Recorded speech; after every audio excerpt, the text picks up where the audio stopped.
And welcome back into the North Star Takes podcast, another post-game edition, this time on a Monday, though, following the Sunday night debacle at US Bank Stadium.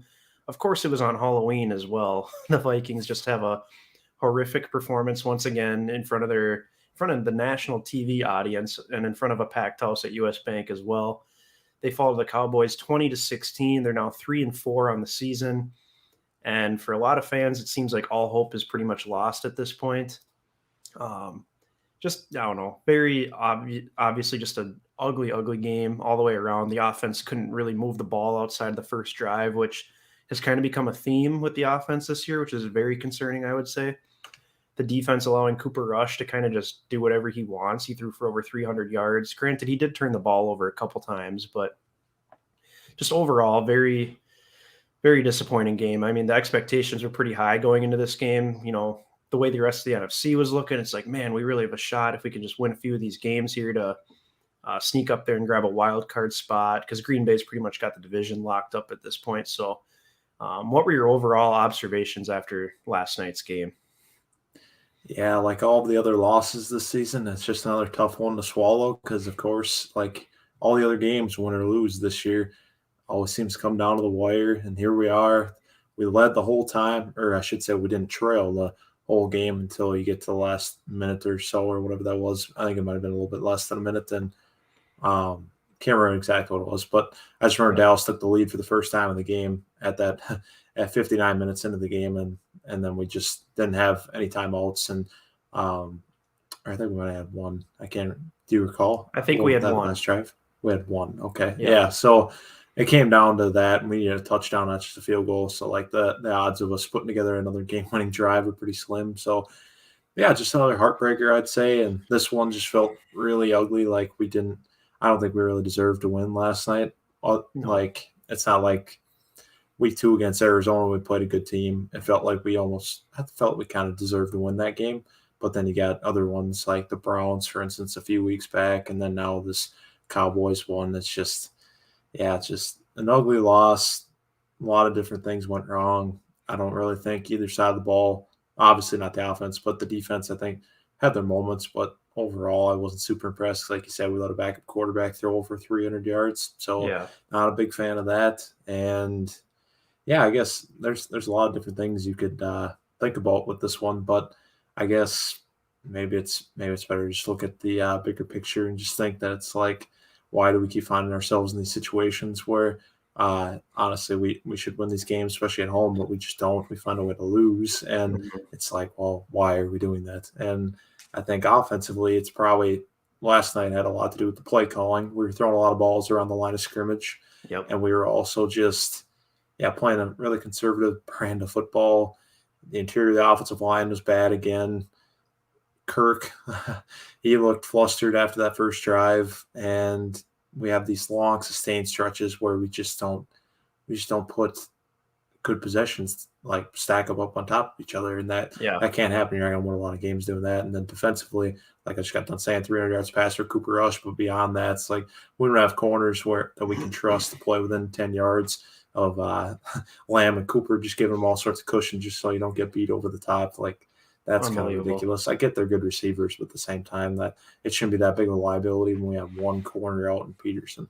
So, a lot of different things to talk about here. I know you're not going to want to hear this, but the overarching problem to me just keeps coming back to Mike Zimmer because, the offensive play calling was horrible. Clint Kubiak, it appears at this point, looks like he's in way over his head, which we kind of were curious about going into the season. I'm kind of thinking now that after the first few weeks when teams finally started getting tape on him, they've kind of figured him out a little bit. Every single play action rollout we did last night was completely snuffed out. We had zero chance of Kirk rolling out of the pocket and finding somebody down the field. It was blown up right away. They knew it was coming. We run on every first down. We run on every second and short. The whole offensive philosophy is broken. 3rd and 1, they throw a bomb to Tyler Conklin. Like, what are we doing here? I don't understand. Like, I mean, that's on Clint. Like, that specific play call is on Clint. But just the whole conservative nature of the offense in general, where, we scored 7 right out of the gate. Now let's lock down and play solid defense and run the ball and run clock. And that's just not how it worked. I mean, Dallas ended up having a lot more time of possession in the first half, I think, than we did. So I don't know, man. I think Zimmer's totally lost it. The end of the game there, he calls 2 timeouts in a row, which results in a delay of game, which that extra 5 yards, if they didn't have it, Zeke probably doesn't get the first down, and they're kicking a field goal to tie the game rather than scoring a touchdown to win the game. So it's just, and then the end of the first half, when we have 1 timeout, about a minute left as well at that time, and they're running hurry up offense and they're scrambling, trying to get people set up, and Kirk doesn't call a timeout. Zimmer doesn't call a timeout. It's like, does anybody know what's going on right now? Like, do these guys are, Kirk Cousins is 33 years old. He is a veteran. He's been starting for 8 years now, 7 or 8 years. Or he's been in the NFL since 2012. So he's almost been in the league for 10 years. And then Zimmer obviously has been coaching for decades. I mean, he's been in the NFL forever. And he's been a head coach for 8 years now. And we still don't know how to manage the game and manage the clock and set ourselves up to be in position to score before the end of the half. Or I don't know. It's unbelievable, man. It's week after week. It's the same story. And Mike Zimmer just clearly, I think he's just completely lost it. I think you can tell, like, he's over there shaking as he's calling the plays. Like, I don't know if he's like nervous or what's going on with that, but it seems like he's overthinking everything he does, and you can tell. I mean, and I think it's getting to the point now where the players are really starting to question his leadership, question if he knows what he's doing, because you got people like Thielen coming out after the game and basically saying, well, we all have to act like we care, players, coaches, like players usually don't throw the coaches in on that when they're talking. So I found that to be a very interesting comment. So I think Zimmer's seat is getting really hot. Yeah, I think that's fair to bring up, just because I think everything, good or bad, for a football team, I think does stem from the head coach. And I think it starts with the head coach and ends with the head coach. So I think, especially when you're hitting these lowest of lows, it feels like, then yeah, I think this goes back to Zimmer and just his overall management of the team, whether that be in-game things like clock management or just a locker room things like how you should react after a loss like this. Yeah. I think there's a lot of problems there, and I think obviously not all of it's on Zimmer. Like, there's got to be some accountability towards Clint, just because I think he didn't, in particular situations as far as play calling goes, I think that probably ends with him. But at the same time, it's kind of Zimmer's influence and just really weighing on Clint's mind as far as what Zimmer wants to accomplish in offense, and that's minimizing mistakes, and we're not really giving our offense many chances to make mistakes, to lose a game. But it's like,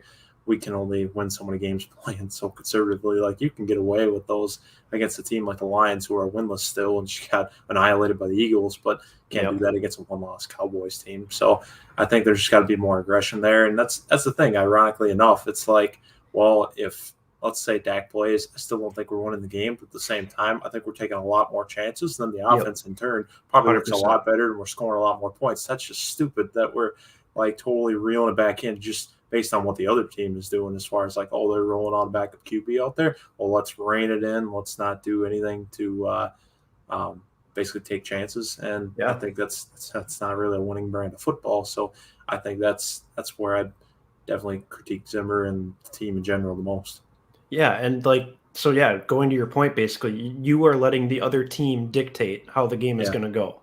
Yeah, exactly. And you see that, like, even with the trenches, like, the other team dictates how the game is going to go based on the trenches. Our offensive line was not very good last night, specifically Garrett Bradbury. Horrible once again. Yep. Defensive line, obviously Danielle Hunter, he's now out for the season. He suffered a torn pec. Once he went out, there was really no push there from the defensive line. So, I mean, yeah, Dallas completely dominated us in the trenches, and I just think that's kind of a microcosm of the overall picture of just letting the opponent dictate the action. So that's obviously a huge problem with this team, and for a couple of years now, the Vikings just haven't been a team that will come out and punch someone in the mouth. They let someone else punch them in the mouth first, and then they scramble to figure it out, and they try to get back in the game. So let's get to Ryan's comment here. He says, we've likely seen the last of Danielle Hunter in purple, and he thinks Jefferson's about a season away from demanding a trade. Now, I kind of agree with him about, it's definitely possible Danielle Hunter's not back, because he obviously looked very good when he was healthy. So it's tough because I think he's deserving of a good contract, but I wouldn't pay him like top defensive end money. With he had a neck injury, now he has a torn pec. Like that's two pretty rough injuries back to back. I mean, I would still like to keep him around, but Kirk Cousins has to be gone for sure in order to take on a cap hit that high of a defensive end. Mm.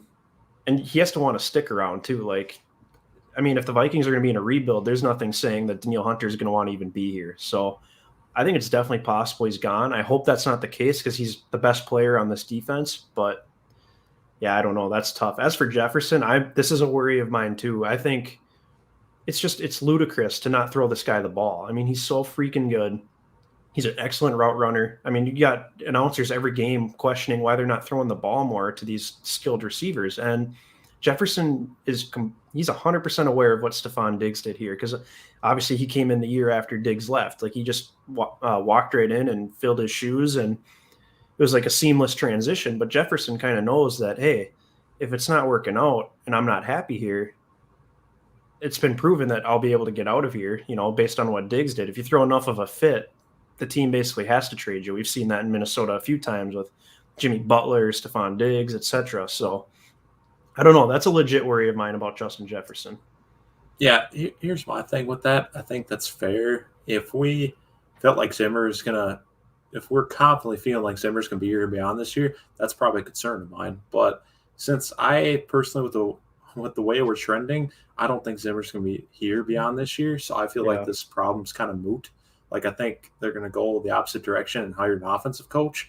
And I think then you're going to probably get all the offensive guys back on board and feeling good about where this team's going, assuming you don't make a bad hire. So I think then I don't think I'm going to read into this too much with thinking about Jefferson already wanting out. I mean, obviously you got to take care of your superstars, but at the same time, I think at this point, it just hinged on like if our regime was staying intact, which with the way last night went, and if that continues, there's no way this regime stays intact. So I think then you're going to be looking at a new coaching staff and a new maybe philosophy, or I would say definitely a new philosophy. So it would all depend on the hire you make then. And I'd assuming you hire an offensive coach, then I'm sure he could at least buy in for a little while longer after that. So.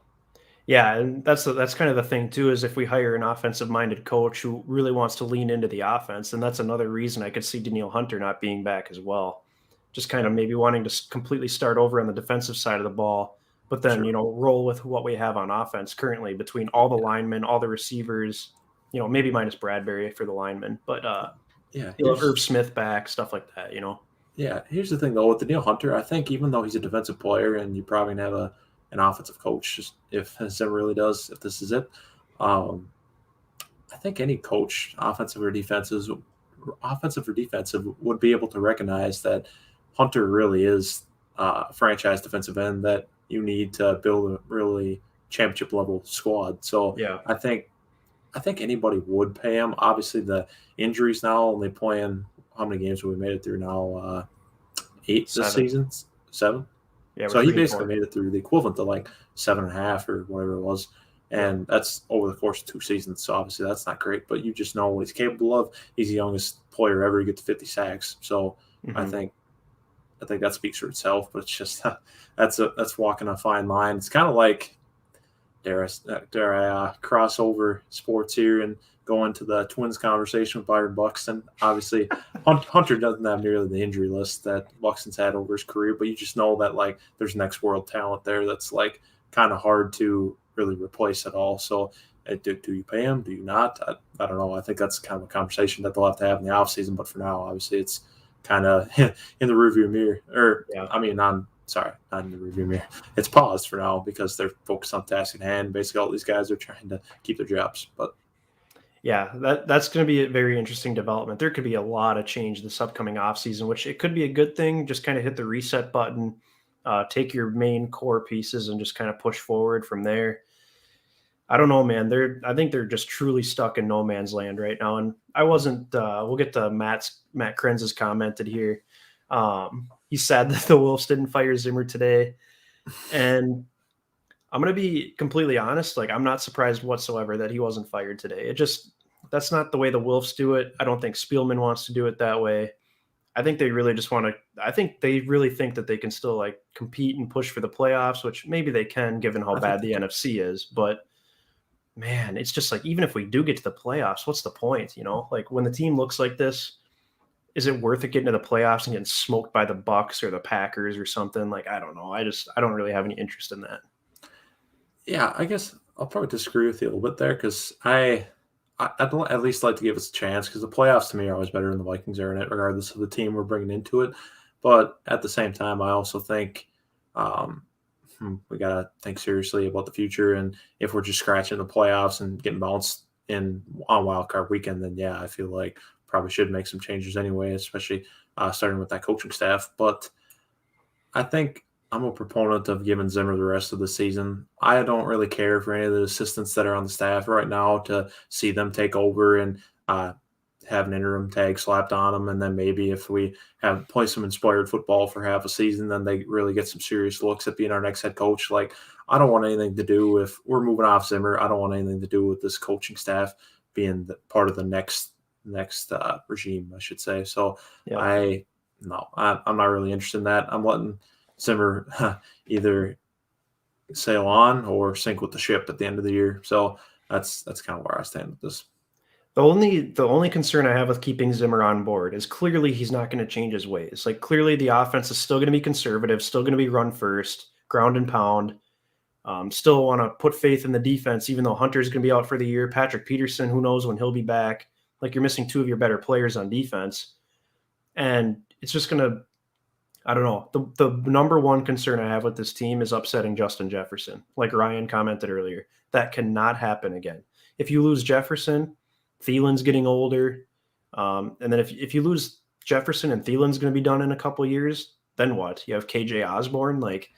And I know you and I are proponents of, if there's a good receiver on the draft board, we'll get into that later down the line. But if there's a good receiver sitting there in the first round, it'd be nice to take them, even though it's not a need necessarily. But it's just stuff you have to think about because, life happens quick in the NFL. Stephon Diggs was gone in an instant. And we were lucky that we were able to get Justin Jefferson with that draft pick because if we just had Adam Thielen last year, I mean, that would have been a complete disaster. Luckily, this year, KJ Osborne stepped up and he's played really well. But man, it would just be another train wreck. It would be to have it be two star wide receivers in a row to leave on terms like that simply because the head coach was stubborn, didn't want to pass the ball, didn't want to maximize his offense, even though his best players on the team are on offense. I just think that would be a huge indictment of the entire organization from ownership on down. Yeah, we got to keep our best players happy, especially ones like Jefferson because he's got the most long-term potential here of anybody on the whole roster. So I think you got to keep him happy or do whatever it takes, really. And I think that's what you got to think about if you do make this transition organizationally in the off season or whenever that might be. That you got to think about what's going to give you the best chance to win going into the future here, and not just win, but like think big and talk about winning championships, not just winning games in the regular season and just scratching in the playoffs. Like you want to make some noise and kick the door down and actually contend. So I think that's what you got to think about too. I love this comment from Jim. What do you All the say? similarities between Byron Buxton and Danielle Hunter. Honestly, I think of it from an athleticism standpoint and how good they are at what they do. I just think that they're guys that are so hard to replace that you can't move off of them, even if there's that injury history there. I think you still roll the dice, pay them, and make it happen because I think those are franchise-altering players. Yeah, I agree with you. And yeah, I'm a big proponent of keeping Daniil around, but I can definitely see a path where they do not, especially with the money he's going to command. So It's possible. Zach brings up an interesting question here. Should we trade Kirk to the Saints? And I'm guessing he means by the time the trade deadline happens tomorrow, since Jameis Winston tore his ACL. What are your thoughts on that? I mean, I don't think it's going to happen, but do you think it'd be a smart move? I'm here for it. Honestly, if you think you can get, let's say, a first-round pick out of him, then why not? Because I think Kirk could actually be valued at that in the offseason. So if you can get it now here at the deadline, then why not take it? And then you really nosedive the rest of this year, and then you would get yourself a really good draft pick of your own in turn. So I wouldn't be totally against that. I don't know if there's really a path towards that unless, let's say, they would have fired Zimmer today. then that maybe we have a different conversation. But Exactly. since they didn't, then it's like we're still obviously trying to win, make the playoffs, make some noise. So I don't see it happening. But I mean, I'm here for that conversation. I am too, and I think this is something we'll keep getting into as we go here because it's getting harder and harder to see that Kirk Cousins is the quarterback of this team next year. And while granted they have less than 24 hours now to make a trade by the trade deadline, it makes so much sense to trade him this offseason. And you just try to think of teams that would possibly need a quarterback. The Saints could be one because Jameis Winston really isn't the answer. Denver Broncos will be looking for a quarterback. I'm trying to think who else. I mean, San Francisco's got Trey Lance, I guess, but like I don't know. Shanahan's a big Kirk guy, so I don't know what Garoppolo's going to be done there for sure. So not exactly sure what Shanahan's thinking out there. Are there any other teams that come to mind? Like Carolina? I can't. Yeah, maybe Carolina, although I think they'll end up drafting one, which Denver probably will too. But yeah, it's really hard to say right now. There are quite a few teams out there that it could possibly make sense if you look at it in the right way, but some of them it's a bit of a stretch. And like trade quarterbacks at the trade deadline just doesn't usually happen. So it's kind of hard to predict like when and where that would happen. So that's probably the caveat here. But yeah, that's fair. I mean, there's just no way it'll happen because like we just talked about, Rick and Zim think they're gonna keep pushing for the playoffs. They're gonna fight till the bitter end, which is fine because I've accepted at this point they're not going to tank. If they didn't do it last year, they're not going to do it. So we'll be picking middle of the first round once again. We're going to maybe squeak in the playoffs, lose the first wild card round, but I don't know. I think we will squeak into the playoffs still, even despite last night's loss, assuming all hope is not lost in the locker room. Obviously, that's a different story. If he loses the locker room, then it's over. But if he doesn't, then I think we're still getting in because looking at the teams around us in the standings, like I'm not impressed by any of them. I already picked up a pretty big head-to-head win against Carolina. And then I think if they win games against Chicago and San Francisco coming up here on the schedule, I think that's going to put them in almost the spot where they couldn't miss the playoffs unless they lose all of the other games they're going to play. Dude, I'm telling you right now, we will for sure lose a game to Chicago. I mean, we usually do every year, but Justin Fields is the best quarterback Chicago's had. He's the best quarterback Chicago's had since Kirk's been here for sure. Oh, yeah, easy. Yeah, because who they had, like Trubisky. And Chase Daniel, and Nick Foles, and Andy Dalton. Jeez, exactly. That many. Holy smokes. So, I think Justin Fields will beat us for sure, and it'll probably be at Soldier Field, but Monday night. Yeah, and like even the 49ers, that's a road game. You're going out west. The time change is like it's so goofy, man. We never, like you mentioned before too, we never play well in San Francisco. So that's kind of going to be a dangerous game. Obviously, we've got 3 really good opponents coming up these next 3 weeks with the Ravens, the Chargers, and the Packers. I mean, if you lose all 3 of those games, you're done. You're 3-8, you're done. Or 3-7, yeah. Yep. Yeah. That would be pretty tough to climb out of, but just depends, I guess, what the rest of the NFC does. But I can't imagine 7 wins get in the playoffs. I am starting to think 8 might, though. Yeah, 8 potentially could. I think you're right about that. What is the plan going forward for Garrett Bradbury? Yeah, this is a big concern because you and I were both preaching patience with Garrett Bradbury through his first 2 seasons. We're like, okay, let's get him into year 3. Maybe he'll put on some weight, learn some more, etc. And this year's just been a complete flop. He almost seems worse this year than he was before, which I don't know how that's possible. He's got better guards playing around him. It's his 3rd season. He should be completely comfortable. But the fact of the matter is the guy's just way too small. He can't pass protect. He has no anchor. He just gets thrown around like a rag doll, basically, especially against bigger defensive tackles, which he got the Bears have. Exactly. The Bears have big defensive tackles. The Packers do. Cowboys obviously do. So, yeah, Garrett Bradbury, I think he's going to have another year on his contract. So that'll be his 4th year. I highly doubt they pick up his 5th-year option. Yeah. So he'll be back next year, I would assume, but he can't be the starter, right?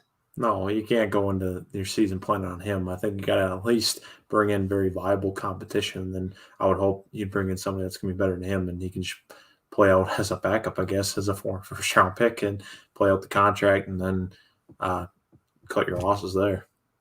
Yeah, because That's the thing. If we can get rid of Kirk and clear up some cap, and maybe Hunter isn't back, like we're gonna have a lot of cap space. I think no matter which way we go. Yeah.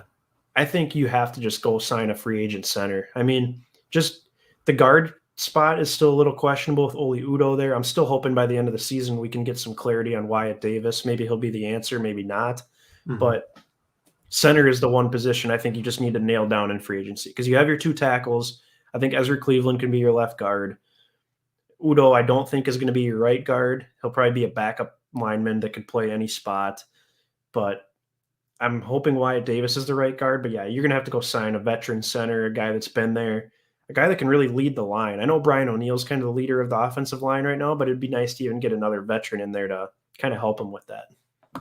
Yeah, no, I totally agree. I think really getting just some guy that's serviceable. Like we don't need an all-pro center, don't need this future Hall of Famer. Just get a guy in here that's just competent week in and week out. Like if he doesn't play great against the Aaron Donalds of the world, whatever, I'll cut my losses. I'm not going to expect anybody to be able to fully handle that. But when we're playing these no-namers like the Cowboys got, and you're still getting worked and got guys falling right into Kirk's lap every other play, like I'm done with that. I'm so sick and tired of that. The interior of the offensive line was just awful last night, and that just continues to happen in these deflating losses.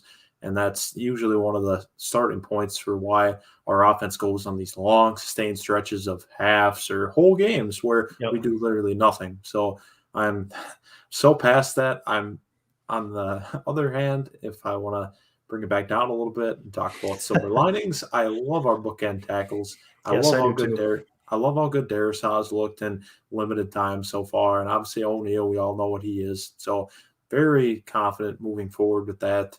And like we always say, our skill position guys are great. And hopefully Ezra Cleveland comes along in left guard. Udo, I don't think is the answer at right guard, but hopefully we already drafted that guy in Wyatt Davis. But him being active, that's another story. I'm kind of curious about that. I'd like to know if that's really about his playing level right now, or if that's just Zim being like, I don't like making rookies active. To me, either way, it's unacceptable. I mean, so if is Dakota Dozier still technically on the active roster? I think he might be. I honestly, I don't know. So if Oli Udo goes down, who's coming in? I think it's Dakota Dozier. I mean, that is unacceptable. You cannot put your team in that position. I don't care what your record is. I don't care how the season's going. I mean, if Udo gets hurt, Wyatt Davis has to be the next guy in. You have to see if he can play. Mm-hmm. We're halfway through the season now. It's enough of a red shirt. He's a third-round pick. Give him a shot. I mean, I totally agree. And another thing that would be kind of nice. All right, were you gonna say something? Sorry.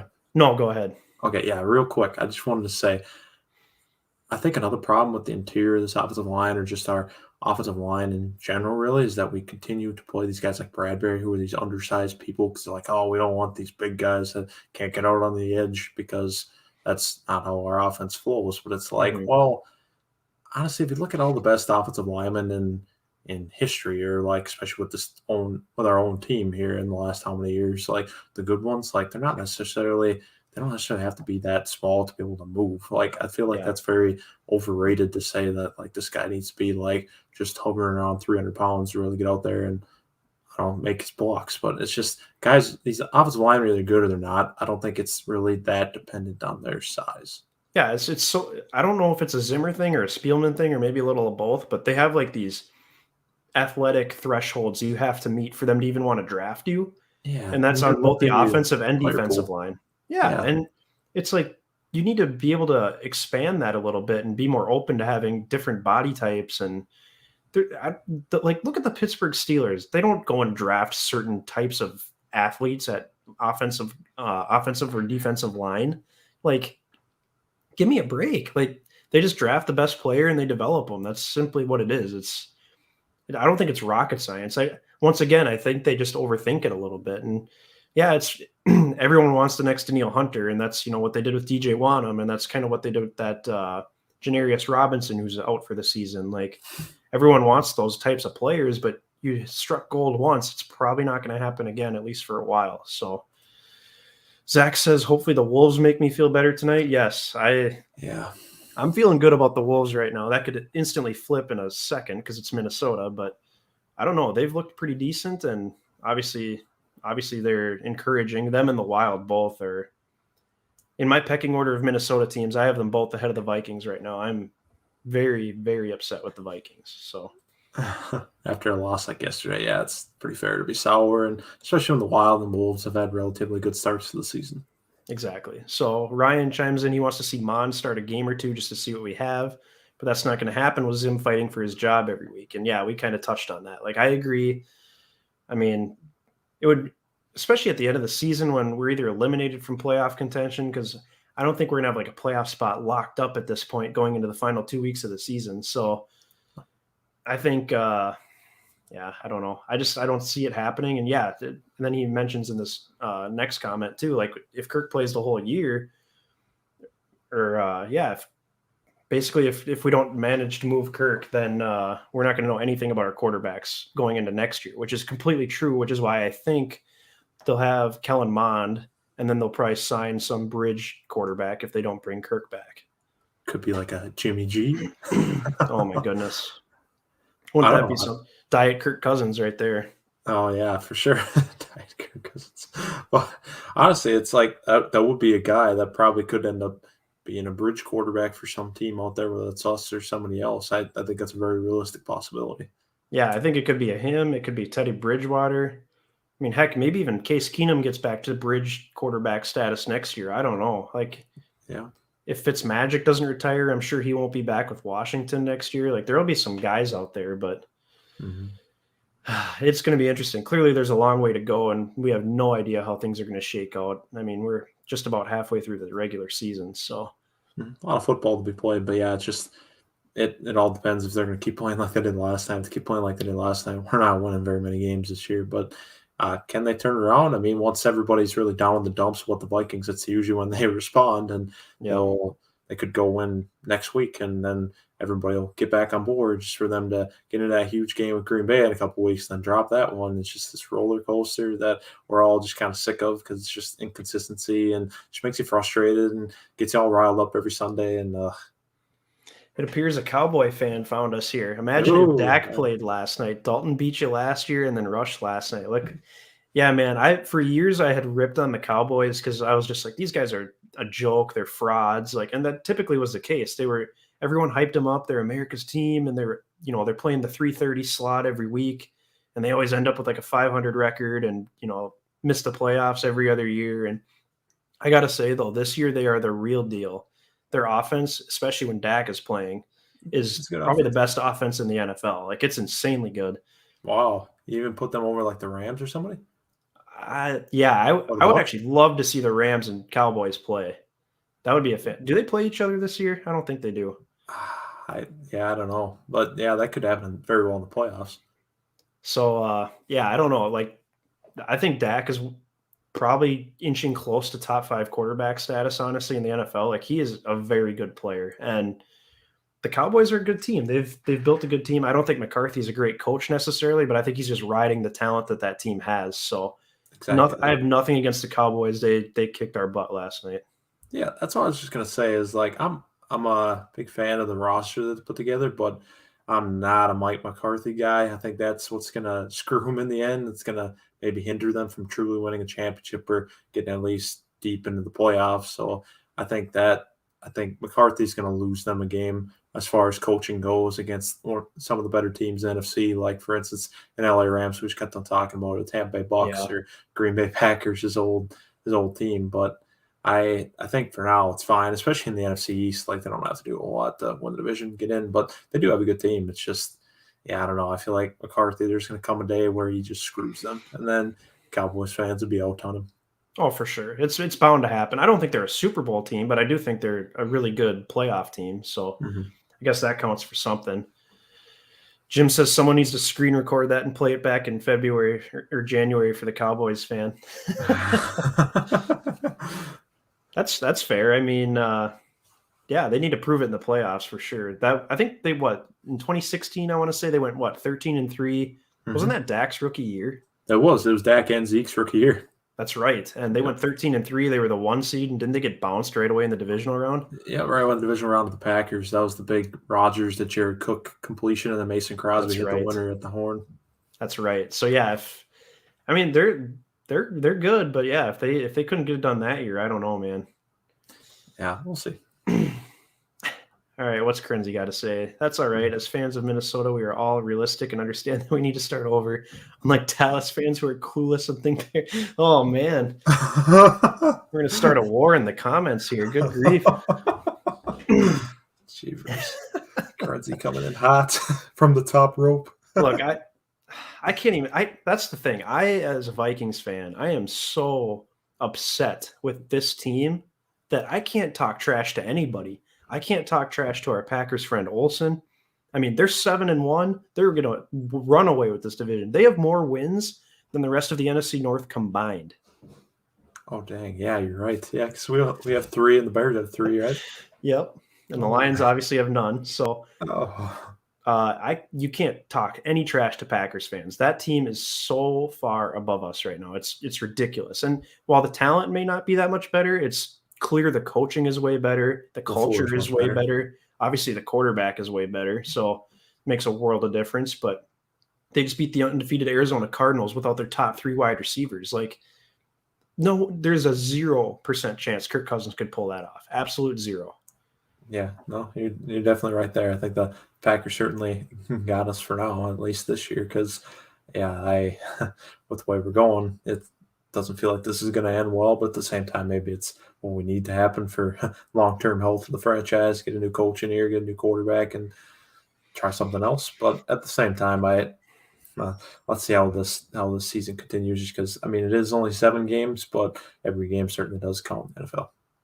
Yeah. So, and that's the thing. Like, we lost to Dallas's backup quarterback last night. Like, I can't talk trash to those guys. Like, that's embarrassing. That's so embarrassing. And that's kind of my problem is I've kind of developed into the type of fan that, like, I need to hold my team accountable before I can go off and talk trash to other people. Because if the Vikings aren't going to be serious about it, then I can't go talk to other fans about it. Like, give me a break. They can easily come right back at you. So how many Super Bowls do you have? And clearly that's not changing this year. So obviously that's always the tough part of it is we're dying for that freaking Super Bowl, man. And you're going to see that this current iteration of the Minnesota Vikings is not capable of winning a Super Bowl. And if you want to pin it on Zimmer or you want to pin it on Kirk, I'm going to pin it on both of them. I don't think you can win a Super Bowl with either one of them. Yeah, it's really tough to see that after all we've watched these last 3.5 years. So a lot would have to go right the rest of the season for us to put ourselves in a spot to go seriously contend for a championship. So at this point, if it doesn't get there, then they're probably both gone after this year, and then this was just a lost cause these last 4. Yeah, so let's kind of get into the Kirk and Zimmer dynamic a little bit. So Sure. I think it was the second drive last night after this obviously marched right down the field, their first drive. Second drive, it was right after Kirk missed Jefferson on that deep bomb where Jefferson seemed to like stop for a quick second. Mm-hmm. The Vikings called a timeout like right after that, like as they were lining up to snap on third down. And Kirk like got super angry at the sideline. You could just see he was fired up about something. And then like the rest of the game, he just seemed way off. Like he seemed like something was bothering him. And then you got the post-game comments when they were asking about why didn't you take a timeout in the first half? And he's like, well, I let the coaches handle that. And then Zimmer comes out today and says, no, Kirk actually is allowed to call a timeout. And it's like, clearly, I don't care if they watch film together for 45 minutes every week, which they probably don't even do anymore. These two guys do not get along. I would go as far to say they probably hate each other, and you cannot have any sort of team success when 2 of your 3, of the big 3, the holy triumphant, whatever you want to call it, of a football team don't get along. Like, your quarterback and head coach need to be on the same page at all times, because if there's any sort of rift there, those are the 2 leaders of your football team. What are the rest of the players going to think? What are they going to, how are they going to react when they see that the quarterback is yelling at the coach and they don't know who's going to call the timeout? And I don't know, man. I think it's a complete disaster, and it 100% starts with those 2. Yeah, when there's a disconnect there, that makes it pretty tough to establish leadership in that locker room, and because then you feel like you're picking sides. Like, do you stand with Kirk? Or do you stand with Zim? Because it doesn't feel like there's a coexistence there, and I think this is games like this are going to happen when there is that just non-working relationship. So I think that's probably what's going to be their ultimate demise. Both of them here in Minnesota is their lack of a relationship and being able to lead this team through moments of adversity. Because that's really what you do when you hit tough spots. Then it's on your leaders to dig you out of it and lift you up a little bit. And they certainly did not do that last night when things got hard during the game after that first drive. So I Mhm. think that's a great point to bring up with the disconnect between Zimmer and Kirk and that whole dynamic of the relationship, and this basically coinciding with the Vikings' really rocky season so far. And by no means am I a Kirk guy. Like I've made that very clear. I'd prefer to move on from him after this season. Mm-hmm. But the fact that like they had no relationship going into this season after being together for 3 seasons already, That's like telling. I put that on the head coach. Like the head coach is the true leader of the team. And you need to at least reach out, try to have some sort of relationship with the quarterback. Like that's completely unacceptable. And that just fits the Zimmer theme of, oh, I focus on the defense. I let the offense do their own thing. No, if you're going to be a head coach in the NFL, you have to oversee the whole operation. And it's caught up with Zimmer at this point because his defense isn't very good anymore, and now he's paying the price for it. Yeah, we need a head coach that can look at the bigger picture, because I remember the opposite was true. What was this like? I mean, granted, the Chili Days are now 11 years ago when it ended. And Yes. back then he was like Zimmer, and except for he was the opposite, where he was obviously the offensive minded coach. So it was like us, the offense, and them, the defense. And then at the end, the defense was not great. By that was part of the problem in 2010. But there were a lot of other problems, Childers too, and why he got Yep. fired mid-season. But still, it's like having a coach that can really rein in the team, whether it be offense or defense. Bring it all together, and because everything inevitably, like I said earlier, falls back on the coach, and the head coach is responsible for in the end, the wins and losses on Sunday. So I think definitely got to point your finger at Zim here first if we're Yep. talking about the problem with that quarterback coach dynamic. And I mean, a little bit's obviously got to fall on Kirk too. Like this is the one of the highest paid quarterbacks in the league. Like this guy has to do more than what he's doing For apparently sure. to make it happen within this organization. He's just not doing that. I think he's just showing up at work every day, the corporate quarterback, and Yeah. collected his millions of dollars to set up his family for generations to come. So Ryan's got a comment here. Is coaching to blame for the development of Bradbury and Cleveland? I do think Darisaw and O'Neal are great building blocks, and with Jefferson and Cook, we'll have a most wanted job for a top assistant. And yeah, the Vikings should be one of the most attractive jobs, especially for an offensive-minded coach, just based on the weapons we have. I will say this: I do think Ezra Cleveland is decent. Like I don't think he's bad by any means. I think Bradbury's horrible, and I just think it's completely unfair to expect anything out of Oli Udo because first of all, he was a left tackle, then he was a right tackle, now he's a guard. It's like, are you gonna just play him along the whole line? Like that's not fair to him. And he was a 6th round pick. So I would say personally that coaching is to blame for the development though, because they've been drafting high offensive linemen, Yep. and about half of them have turned out, half of them haven't. Look at Pat Elflein; he sucked after his first year. So it's definitely on coaching. And you've kind of brought this up before. Like clearly, we have not had good offensive line coaches here. And Jim brought up in the comments about how Tony Sperano died a few years ago, and that kind of Exactly. threw everything off. So since then, really, the offensive line has been totally in flux.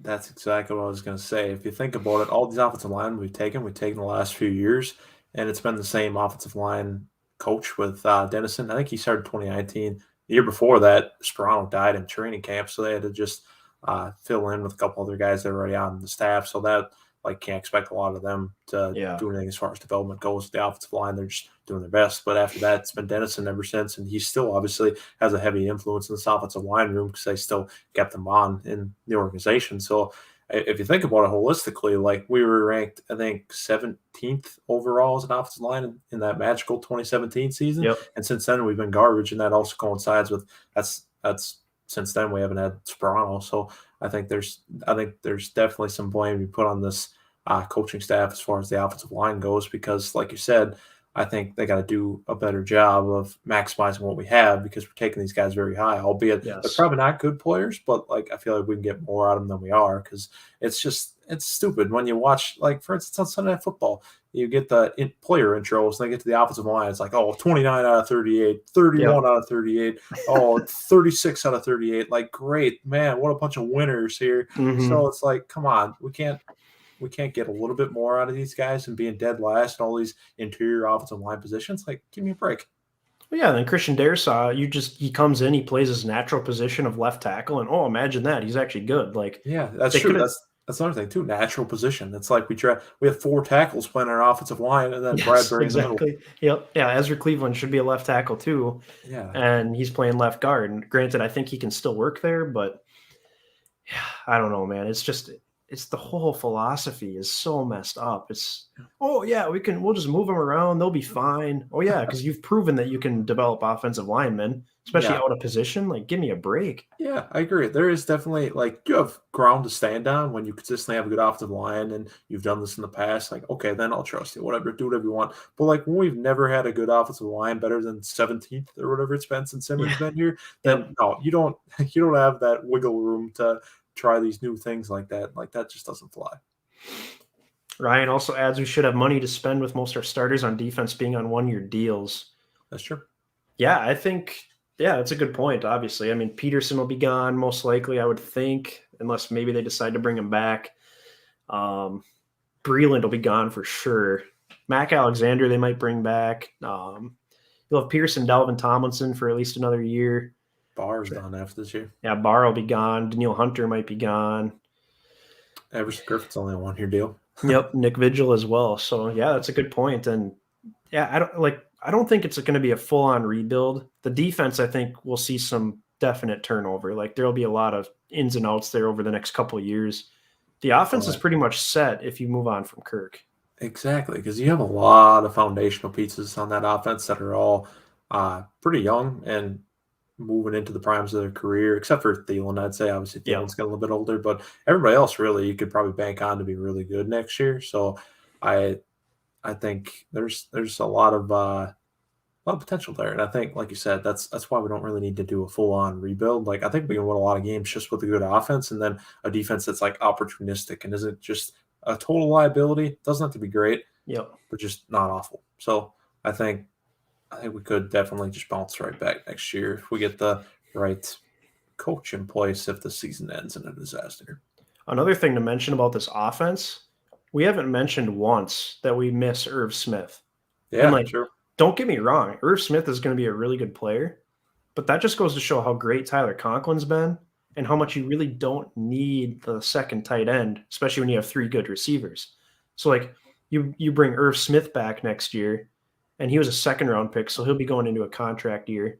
So that'll be interesting because maybe they can keep him around for cheaper because Yeah. he'll, depending how next year goes, unless he absolutely goes off. But You know, let me ask you this, Bailey. Let's say Irv Smith would have been healthy this year and he's playing right now.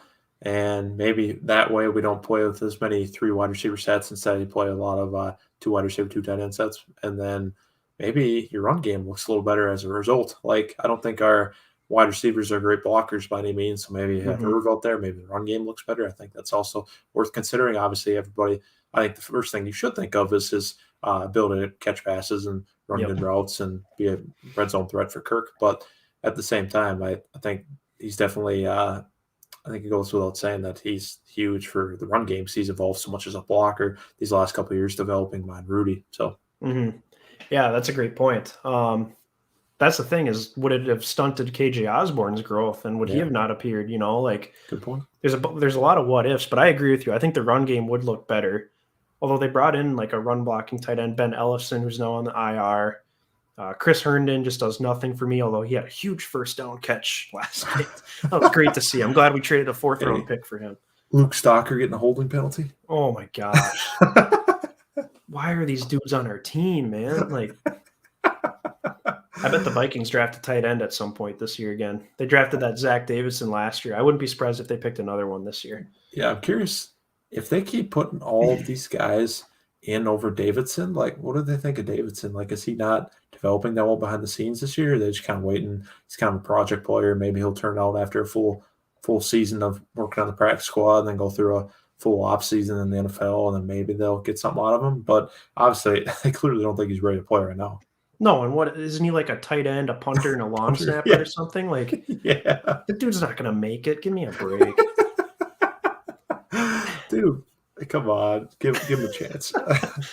It's like we don't need him to either. If Irv Smith is back next year, we got the Gronklin. Like, we're totally fine. I mean, granted, you can't bank on injuries not happening, but we're doing just fine without Irv Smith, I think. So, Krenzy says, can we all take a moment to realize that Breezy Breland is an absolute atrocity?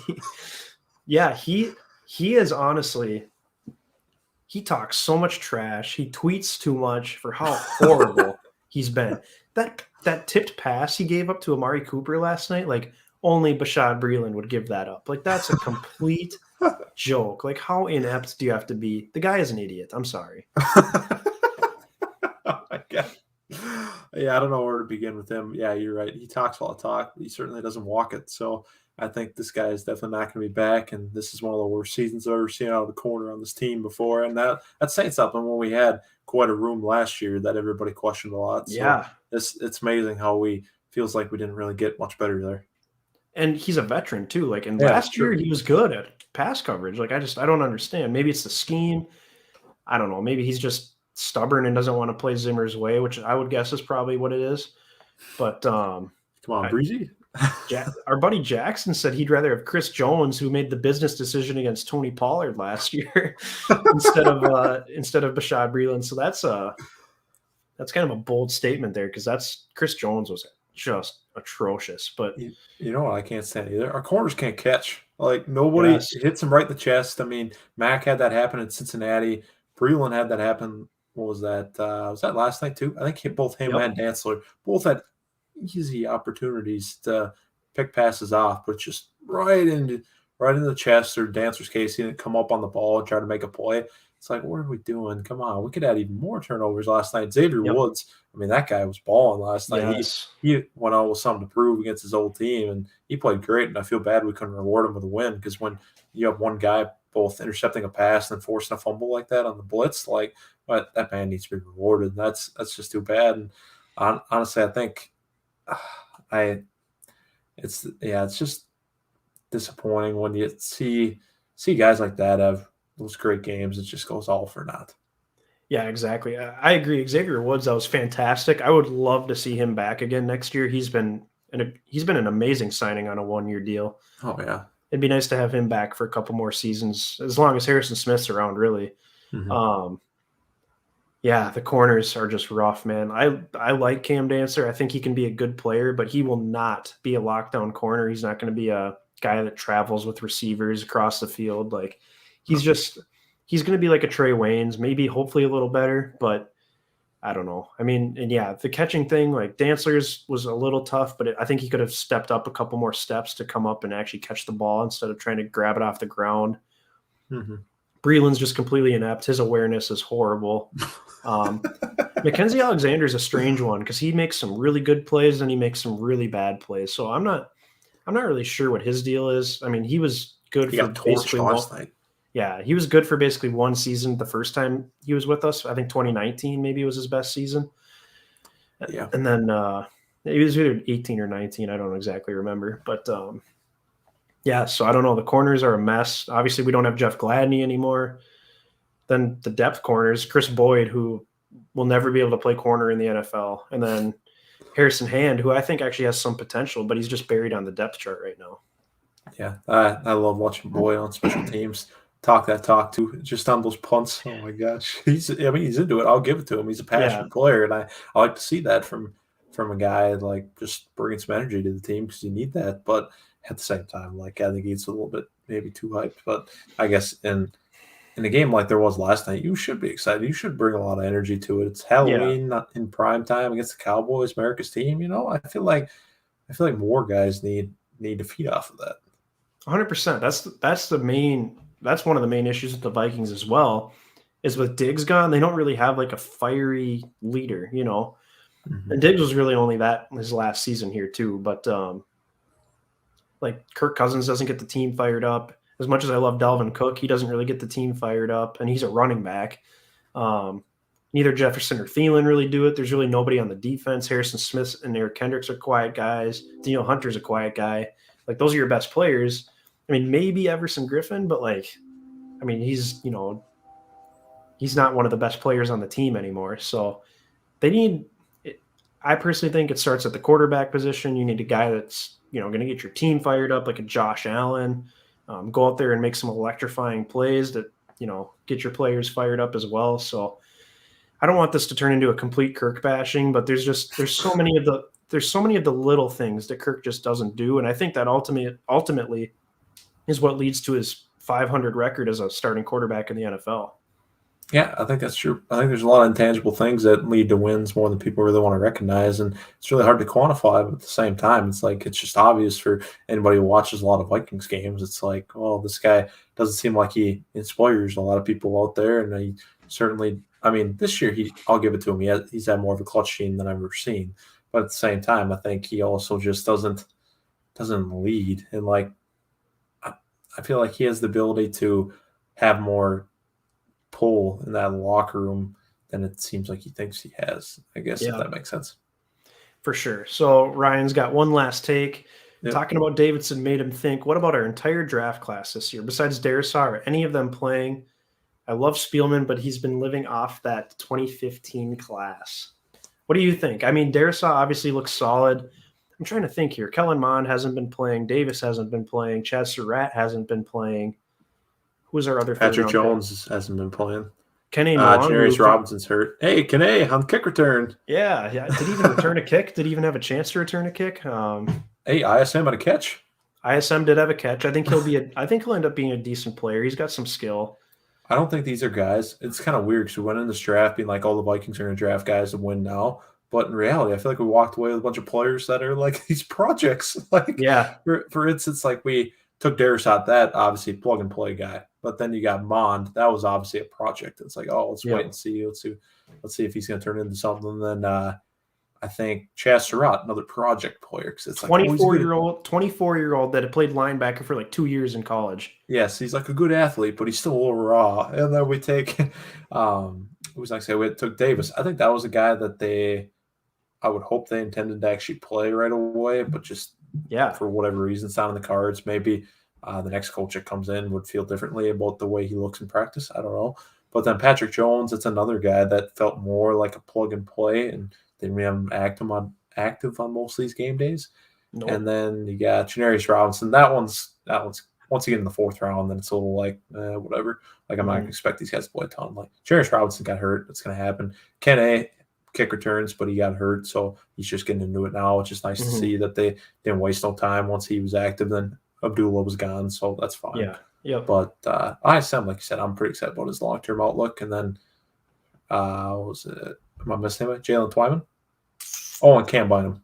Yeah, Cam Bynum actually had a nice tackle last night on a third down, I think it was. And I think he mixes in like very rarely on defense. So I think he plays a little bit. I know he plays special teams. So he's somewhat promising. I think he might be able to develop long-term, but yeah, it's so spotty, man. Yeah. I mean, from the first, so you have your first round pick contributing, you have possibly a fourth rounder with Kenny Nwangu, and then a fifth rounder in Amir Smith-Marset, who's mostly just been contributing special teams wise. Yeah, and that's basically it. Cam Bynum, I guess, was a fifth rounder too. So yeah, I think so. Or fourth. I think he was fourth. Yeah, okay. But anyways, it doesn't really matter that much. It's just we're not getting a lot of production out of our rookie class in the year that everybody went into the draft and like, we're going to get all these guys that are going to help us right now. But in the end, we didn't end up playing them anyway. And we thought last year with Jefferson and Gladney, like, this is going to be a great draft. Cam Dantzler. They picked Troy Dye, who we liked, at the time, who's been an absolute flop. He is not good at football. He looked like less of a long snapper last night, though, I noticed. Was he out there? Was he just on special teams or what? Just on special teams, yeah. Yeah, so, man, him and Chaz Surratt, just two extremely disappointing players. I'll give Surratt the benefit of the doubt because he's a rookie, but he's also 24 years old. It's like Bradbury. They picked him and he was 24 years old or something.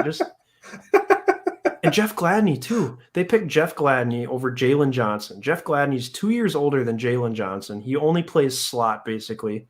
And now he's out of the league because he got in trouble with the law. And Jalen Johnson's like a pretty dang good corner for the Chicago Bears. Like, and he's 2 years younger than Jeff Gladney. Like, what are they looking at when they draft these guys? That's killer. But even more so than that, I think it would have been nice to get Winfield there. Yes. Oh, my goodness. Yeah. Yeah, having Winfield and Harrison Smith back there together, are you kidding me? That would be insane. So much fun. Especially, yeah, with Gladney being out of the league now, your cornerback situation would be the exact same that it is right now. So, oh my goodness. Yeah, it's questionable at best, and I think a lot of it is Zim influenced when it comes to the draft, though. Mm-hmm. Crenzy, top teams in the NFL are among the league leaders in team takeaways. Our team is in the middle of the pack. Yeah, we've been saying that really ever since Zimmer's been here, though. I mean, the team just doesn't get a lot of takeaways. And like you mentioned earlier, it's because they play conservative. They play off the receivers. They just don't want to get beat deep pretty much. Yeah, because Zim's a bend-don't-break guy. He likes to get out the field on third downs and then protect in the red zone. But the thing is, last night, we got roasted on third down because I think they converted on almost 50% or around 50%, whatever it was. Yeah. And that can't happen. That's not a winning formula, especially when that's supposed to be one of your calling cards. And then on vice versa, when you look at the offense, we didn't convert any third downs after that first drive. That's just that can't happen either. Yeah, it was just a total system failure, as I'd like to use with the Minnesota Twins, but that's what it was last night for the Vikings. So, I mean, long season still to go. Obviously, they still have a chance to make the playoffs, but I'm just thinking big picture, long term. It's not going to work with Zimmer. It's not going to work with Cousins. It's definitely not going to work with those two together. Like, that's a fact. So I don't know. I'm very down. I'm very bearish on this team, but clearly you're in a little better spot than I am when it comes to cheering for this team.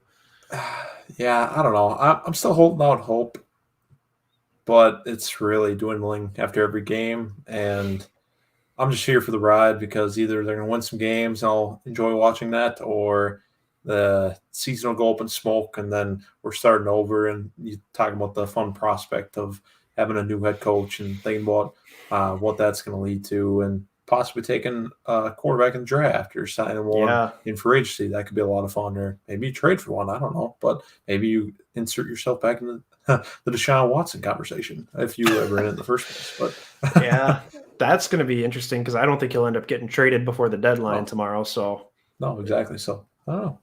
But here's one last thing I'll float out there for you. I brought this up in our group chat the other day too. Mm-hmm. Do you think it's possible that if Russ still wants out of Seattle, because they're going to be a train wreck this season, he's been out for a couple games. They're a very bad team. Not very bad, but they're bad. If it's possible that he still wants out of Seattle, do you think there's any sort of possibility that they would do a Kirk for Russ swap? Because Pete Carroll would probably he'd probably want a veteran quarterback, you'd think. Yeah, that's true. And a run-first mentality. Yeah, and Pete's definitely in a win-now mode, being there for how many years now. I don't think, being as old as he is, they want to enter some sort of rebuild mode. So I could see it. It just comes down to if Russ requests to get out of Seattle. Yeah, and it wouldn't be a one-for-one swap. We'd have to throw some picks in probably, but yeah, it's like the Goff and Stafford trade. Yeah, and I would definitely do it. Russell Wilson's still one of the best quarterbacks in the NFL, but he's also getting into his 30s as well, so that's something to consider. But the offense around him here, my gosh. Exactly. Yeah, it would be the best offense he's ever played with. He'd finally have a elite running back. He'd have two really good wide receivers, which he does have in Seattle, but two good tight ends, offensive line that's up and coming, I would like to think. So, but yeah, that's probably a long shot, but it's kind of an interesting hypothetical because you think about all the quarterback rumors that there have been, and Deshaun Watson, he'll end up on a new team next year as long, if his legal situation gets cleared up, I should say. But I don't know. The best route's probably drafting a quarterback, but then it's a weak draft class, Yeah, I'm not super impressed by these guys coming up. All right. One last shout out from Ryan, giving us some compliments. We appreciate it. This was a good live stream here. Nice hour long, a little bit of event session. Well, for me at least, but thanks for the love, Ryan. Yeah, some of the comments as well. So we'll keep doing these after every game. Obviously, the night games make it difficult to do it right after the game, so we'll probably keep doing those the next day after a night game. But yeah, that'll do it for this edition of the North Star Takes podcast. If you're new to the channel, please hit that subscribe button, especially if you're a Minnesota Vikings or Minnesota sports fan in general. Give this video a like. It'll help other Vikings fans reach us as well. And give us a follow on both Twitter and Instagram. And yeah, we're going to go watch the Timberwolves game. Hopefully we can get some happiness out of that. So until next time, thanks for watching.